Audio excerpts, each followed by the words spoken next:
آقای لخشی؟ نه خوبه. نکن بچه ها میان میبینن. اینجا 7 اتاق مخصوص اشتاق جوونه دیگه. اجاره بده بره دیگه. اجاره چی بده؟ مال مردم، مردی به ما اعتماد کرده. خفه شو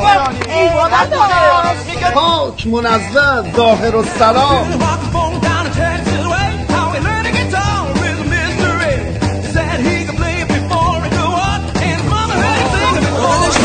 شناسنامه‌تون رو میتونم من ببینم؟ دختری اتاق باشم پسری اتاق حله. خلاص چی نه؟ از این به بعد هر زن و مردی، دختر، پسر، شناسنامه‌شو میبینید محرم نبودن پاشون رو تو این ویلا نمیذارن. خطبه‌شون رو خوندی؟ حرفشی فرخ که داری آبروی منو میبری. ویلای ساحلی، اثری متفاوت از کیانوش عیاری، تهیه کننده رضا رخشان.